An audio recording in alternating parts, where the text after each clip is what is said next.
कोई 12 साल पहले, 13 साल पहले बहुत रातों तक एक वृक्ष के ऊपर बैठकर ध्यान करता था।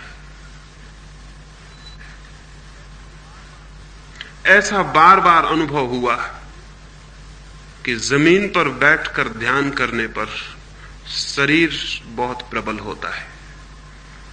शरीर बनता है पृथ्वी से, और पृथ्वी पर बैठकर ध्यान करने से शरीर की शक्ति बहुत प्रबल होती है। वो जो हाइट्स पर, पहाड़ों पर और हिमालय पर जाने वाले योगी की चर्चा है, वो अकारण नहीं है, बहुत वैज्ञानिक है। जितनी पृथ्वी से दूरी बढ़ती है शरीर की, उतने ही शरीर तत्व का प्रभाव भीतर कम होता चला जाता है। तो एक बड़े वृक्ष पर ऊपर बैठकर मैं ध्यान करता था रोज रात। एक दिन ध्यान में कब कितना लीन हो गया मुझे पता नहीं, और कब शरीर वृक्ष से गिर गया वो मुझे पता नहीं। जब नीचे गिर पड़ा शरीर, तब मैंने चौंक कर देखा कि ये क्या हो गया। मैं तो वृक्ष पर ही था और शरीर नीचे गिर गया।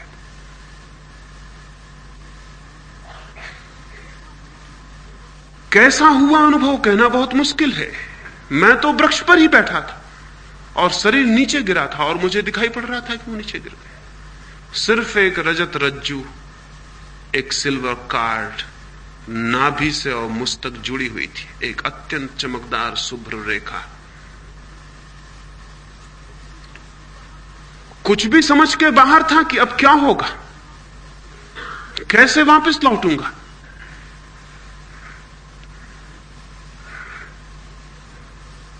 कितनी देर यह अवस्था रही वो भी पता नहीं, लेकिन अपूर्व अनुभव हुआ।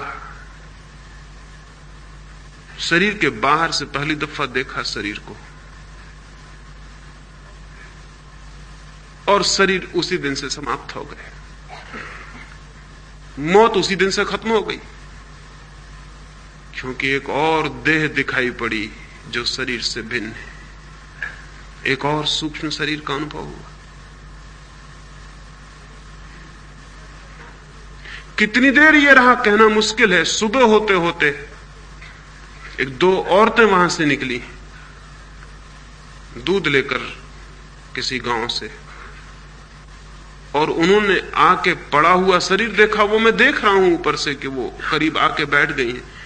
कोई मर गया, और उन्होंने सिर पर हाथ रखा, और एक क्षण में जिसे तीव्र आकर्षण से मैं वापस अपने शरीर में आ गया और आंख खुल गई। तब एक दूसरा अनुभव भी हुआ। वो दूसरा अनुभव यह हुआ कि स्त्री पुरुष के शरीर में एक कीमिया और केमिकल चेंज पैदा कर सकती है, और पुरुष स्त्री के शरीर में एक केमिकल चेंज पैदा कर सकता है। यह भी ख्याल हुआ कि उस स्त्री का छूना और मेरा वापस लौट आना, ये कैसे हो गया। फिर तो बहुत अनुभव हुए इस बात के, और तब मुझे समझ में आया कि हिंदुस्तान में जिन तांत्रिकों ने समाधि पर और मृत्यु पर सर्वाधिक प्रयोग किए थे, उन्होंने क्यों स्त्रियों को भी अपने साथ बांध लिया था। क्योंकि गहरी समाधि के प्रयोग में अगर शरीर के बाहर तेजस शरीर चला गया है, सूक्ष्म शरीर चला गया है, तो बिना स्त्री के सहायता के पुरुष के तेजस शरीर को वापस नहीं लौटाया जा सकता। या स्त्री का तेजस शरीर अगर बाहर चला गया तो बिना पुरुष की सहायता के उसे वापस नहीं लौटाया जा सकता।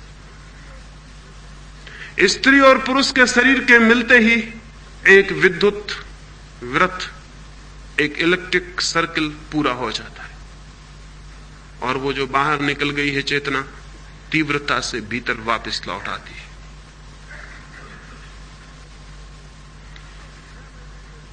फिर तो 6 महीने में कोई 6 बार वो अनुभव हुआ निरंतर,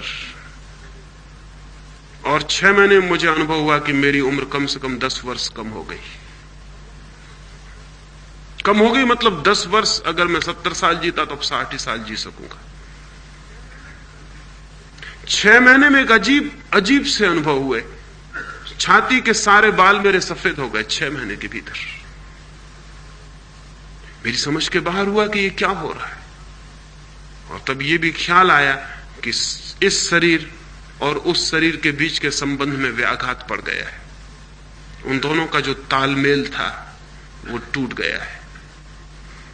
और तब मुझे ये भी समझ में आया कि शंकराचार्य का 33 साल की उम्र में मर जाना या विवेकानंद का 36 साल की उम्र में मर जाना कुछ और ही कारण रखता है। अगर ये दोनों के संबंध बहुत तीव्रता से टूट जाएं तो जीना मुश्किल। और तब मुझे ये भी ख्याल में आया कि रामकृष्ण का बहुत बीमारियों से घिरे रहना और रमन का कैंसर से मर जाने का भी कारण शारीरिक नहीं है, उस बीच के तालमेल का टूट जाना ही कारण। लोग आमतौर से कहते हैं कि योगी बहुत स्वस्थ होते हैं, लेकिन सच्चाई बिल्कुल उल्टी है।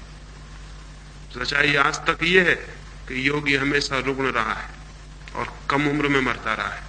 और उसका कुल कारण इतना है कि उन दोनों शरीर के बीच जो एडजस्टमेंट चाहिए, जो तालमेल चाहिए, उसमें विघ्न पड़ जाता है। जैसे ही एक बार वो शरीर बाहर हुआ, फिर ठीक से पूरी तरह कभी भी पूरी अवस्था में भीतर प्रविष्ट नहीं हो पाता है। लेकिन उसकी कोई जरूरत भी नहीं रह जाती, उसका कोई प्रयोजन भी नहीं रह जाता, उसका कोई अर्थ भी नहीं रह जाता। संकल्प से खींची जा सकती है ऊर्जा भीतर, सिर्फ संकल्प से। सिर्फ ये धारणा, सिर्फ ये भावना कि मैं अंदर वापस लौट आऊं, वापस लौट आऊं, वापस लौट आऊं, इसकी तीव्र पुकार, इसका तीव्र आंदोलन, पूरे प्राण इससे भर जाएं कि मैं भीतर वापस लौट आऊं, मैं केंद्र पर वापस लौट आऊं, मैं वापस लौट आऊं, मैं वापस लौट आऊं। इसकी इतनी तीव्र पुकार कि ये सारे कण कण में शरीर के गूंज जाए, श्वास श्वास को पकड़ ले। और किसी भी दिन ये घटना घट जाती कि झटके के साथ आप भीतर पहुंच जाते और पहली दफा फ्रॉम विद इन शरीर को देखते। ये जो हजारों नाड़ियों की बात की है योग ने, वो फिजियोलॉजी को जानकर नहीं की है, शरीर शास्त्र से उसका कोई संबंध नहीं। वे नाड़ियां जानी गई हैं भीतर से। और इसलिए आज जब फिजियोलॉजी उनका विचार करती तो पाती ये नाड़ी कहां है, ये जो 7 चक्र बताए हैं ये कहां है? वे कहीं भी नहीं है शरीर में। शरीर में वे कहीं भी नहीं है, क्योंकि शरीर को हम बाहर से जांच रहे हैं, वे कहीं नहीं मिलेंगे। एक और जांच है शरीर को भीतर से जानना, इनर फिजियोलॉजी।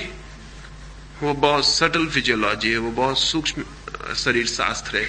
वहां से जानने पर जो नाड़ियां जानी गई और जो केंद्र जाने गए वो बिल्कुल अलग है। इस शरीर में खोजने से वो कहीं भी नहीं मिलेंगे। वे केंद्र इस शरीर और उस भीतर की आत्मा के कांटेक्ट फील्ड से, जहां ये दोनों मिलते। सबसे बड़ा कांटेक्ट फील्ड, सबसे बड़ा संपर्क का स्थल नाभि है। इसलिए आपको ख्याल होगा कि अगर आप कार चला रहे हैं और एकदम से एक्सीडेंट होने लगे तो सबसे पहले नाभि प्रभावित हो जाएगी, एकदम नाभि अस्त व्यस्त हो जाएगी, क्योंकि वहां सबसे ज्यादा गहरा उस आत्मा और इस शरीर के बीच संबंध का क्षेत्र है। वो सबसे पहले अस्त व्यस्त हो जाएगा मौत को देखकर। जैसे ही मौत सामने दिखाई पड़ेगी, नाड़ी अस्त व्यस्त हो जाएगी।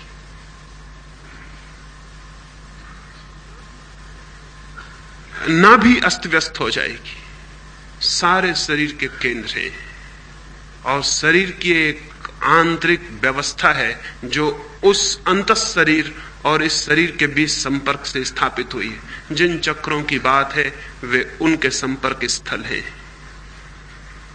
निश्चित ही एक बार भीतर से शरीर को जानना एक बिल्कुल ही दूसरी दुनिया को जान लेना, जिसका हमें कोई भी पता नहीं, जिससे मेडिकल साइंस जिसके संबंध में एक शब्द भी नहीं जानती और नहीं जान सकेगी अभी। एक बार यह अनुभव हो जाए कि मैं अलग और ये शरीर अलग, मौत खत्म हो गई, मृत्यु नहीं है फिर। और फिर तो शरीर के बाहर आके खड़े होकर देखा जा सकता है। तो ये कोई फिलसफिक विचार नहीं है, ये कोई दार्शनिक तात्विक चिंतन नहीं है कि मृत्यु क्या है, जीवन क्या है। जो लोग इस पर विचार करते हैं वो 2 कौड़ी का भी फल कभी नहीं निकाल पाते। ये तो है एग्जिस्टेंशियल अप्रोच, ये तो है अस्तित्ववादी खोज जाना जा सकता है कि मैं जीवन हूं, जाना जा सकता है कि मृत्यु मेरी नहीं है, इसे जिया जा सकता है, इसके भीतर प्रविष्ट हुआ जा सकता है। लेकिन जो लोग केवल सोचते हैं कि हम विचार करेंगे कि मृत्यु क्या है, जीवन क्या है, वो लाख विचार करें, जन्म जन्म विचार करें, उन्हें कुछ भी पता नहीं चल सकता है, कुछ भी पता नहीं चल सकता है। क्योंकि हम विचार करके विचार करेंगे क्या? विचार किया जा सकता है उसके संबंध में जिसे हम जानते हो, जो नोन है, जो ज्ञात है, उसके बाबत विचार हो सकता है। जो अननोन है, अज्ञात है, उसके बाबत कोई विचार नहीं हो सकता। आप वही सोच सकते हैं जो आप जानते हैं। कभी आपने ख्याल किया, आप उसे नहीं सोच सकते जिसे आप नहीं जानते। उसे सोचेंगे कैसे? How to conceive it? उसकी कल्पना ही कैसे हो सकती, उसकी धारणा कैसी हो सकती जिसे हम जानते ही नहीं है। जीवन हम जानते नहीं, मृत्यु हम जानते नहीं, सोचेंगे हम क्या? इसलिए दुनिया में मृत्यु और जीवन पर दार्शनिकों ने जो कहा है उसका दो कौड़ी भी मूल्य नहीं है। फिलोसफी की किताबों में जो भी लिखा है मृत्यु और जीवन के संबंध में, उसका कौड़ी भर मूल्य नहीं है, क्योंकि वो लोग सोच सोच के लिख रहे हैं। सोच के लिखने का कोई सवाल नहीं है। सिर्फ योग ने जो कहा है जीवन और मृत्यु के संबंध में, उसके अतिरिक्त आज तक सिर्फ शब्दों का खेल हुआ है। क्योंकि योग जो कह रहा है वो एक एग्जिस्टेंशियल, एक लिविंग, एक जीवंत अनुभव की बात है। आत्मा अमर है, ये कोई सिद्धांत, कोई थ्योरी, कोई आइडियोलॉजी नहीं है। ये कुछ लोगों का अनुभव है, और अनुभव की तरफ जाना हो तो ही अनुभव हल कर सकता है इस समस्या को कि क्या है जीवन, क्या है मौत। और जैसे ही अनुभव होगा, ज्ञात होगा जीवन है, मौत नहीं है, जीवन ही है, मृत्यु है ही नहीं। फिर हम कहेंगे लेकिन ये मृत्यु तो घट जाती है। उसका कुल मतलब इतना है कि जिस घर में हम निवास करते थे उस घर को छोड़कर दूसरे घर की यात्रा शुरू हो जाती।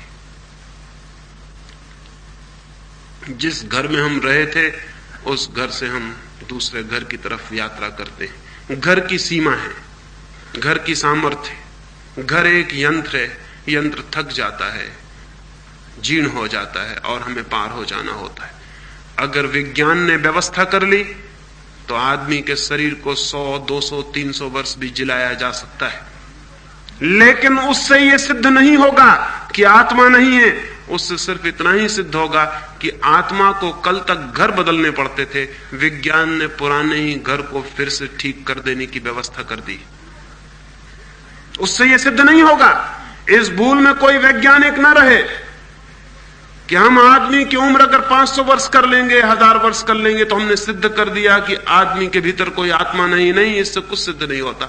इससे इतना ही सिद्ध होता है कि मैकेनिज्म जो शरीर का था, उसे हम आत्मा को इसलिए बदलना पड़ता था कि वो जरा जीर्ण हो गया था।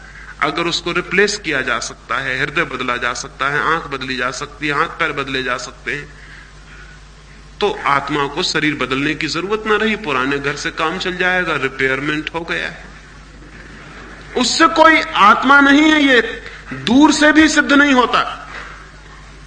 और यह भी हो सकता है कल कि विज्ञान टेस्ट ट्यूब में जन्म को, जीवन को पैदा कर सके, और तब शायद वैज्ञानिक इस भ्रम में पड़ेगा कि हमने जीवन को जन्म दे लिया। वो भी गलत है, वो भी मैं कह देना चाहता हूं, उससे भी कुछ सिद्ध नहीं होता। मां और बाप मिलके क्या करते हैं मां के पेट में? एक पुरुष और एक स्त्री मिलके क्या करते हैं स्त्री के पेट में? आत्मा को जन्म नहीं देते। They just create a situation. वे सिर्फ एक अवसर पैदा करते हैं जिसमें आत्मा प्रविष्ट हो सकती है। मां का और पिता का अणु मिलकर एक अपॉर्चुनिटी, एक अवसर पैदा करते हैं, एक सिचुएशन जिसमें कि आत्मा प्रवेश पा सकती। कल ये हो सकता है कि हम टेस्ट ट्यूब में ये सिचुएशन पैदा कर दें। इससे कोई आत्मा पैदा नहीं हो रही।